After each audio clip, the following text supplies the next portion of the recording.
247। वेदों में परमेश्वर को सब गुणों से परे, नाम रूप, देश काल निमित्त आदि परिच्छेदों से विरहित, वाक्य मन बुद्धि के अगोचर, सर्वव्यापी, अनादि, अनंत, अचिंत्य स्वरूप कहा है। पर भक्त का मन तो यह सब मान लेकर निरस्त नहीं होना चाहता, हो भी नहीं सकता। भक्त कहता है, परमेश्वर यदि ऐसे ही हो तो उनके रहने या न रहने से ही क्या। यदि उन्हें देख न सका, यदि उन्हें अपना नहीं बना पाया, तो धर्म कर्म सब व्यर्थ है, मैं भी व्यर्थ हूँ और जन धारणा भी व्यर्थ है। पर ऐसा क्या कभी हो सकता है? उन्हें तो इसी जन्म में ही प्राप्त करना होगा। भक्त का आंतरिक करुण क्रदन परमेश्वर के आसन को डगमगा देता है।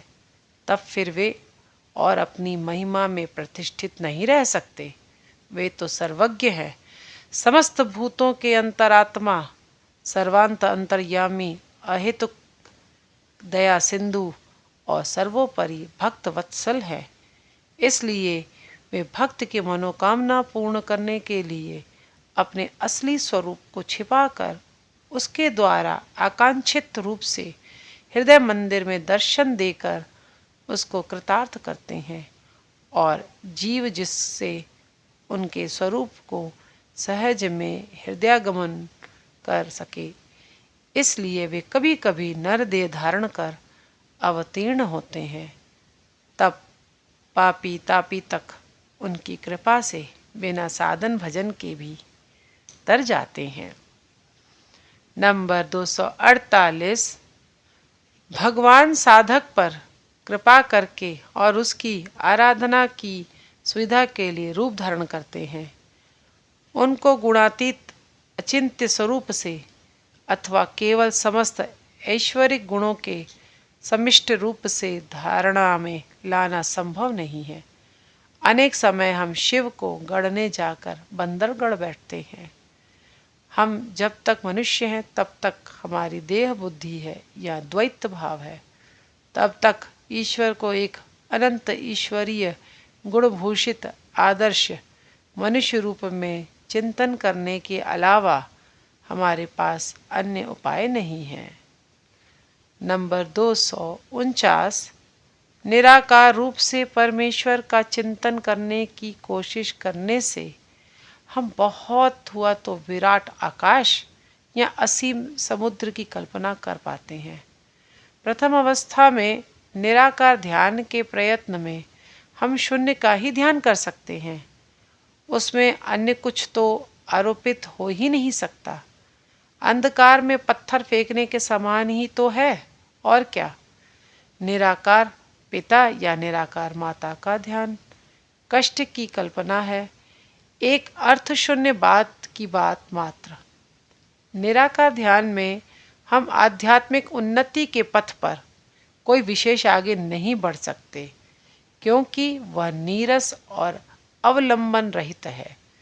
सर्वरूपातीत निराकार ब्रह्म का ध्यान करने के अधिकारी हैं एकमात्र देह ज्ञान शून्य मुक्त परमहंस, जो सर्वभूतों में ईश्वर को देखते हैं।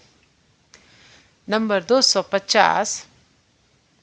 भगवान श्री कृष्ण ने गीता में कहा है, साधुओं की रक्षा, दुर्जनों के विनाश और क्षयोन्मुख धर्म की स्थापना के लिए मैं युग युग में जन्म ग्रहण करता हूँ। किंतु यह तो सब है बाहरी। आगे कहिए और भी। ईश्वर तो सर्वशक्तिमान है। वे मनुष्य शरीर धारण करने का अनंत कष्ट सहन न करके भी तो यह सब इच्छा मात्र से ही संपादित कर सकते थे। उनके अवतार तत्व के संबंध में केवल इसी को श्रेष्ठ प्रमाण मानकर ग्रहण नहीं किया जा सकता। धर्मद्वेषी अत्याचारी कंस और शिशुपाल का उन्होंने वध किया था। केवल इतने से ही उन्हें ईश्वर का अवतार नहीं कहा जा सकता।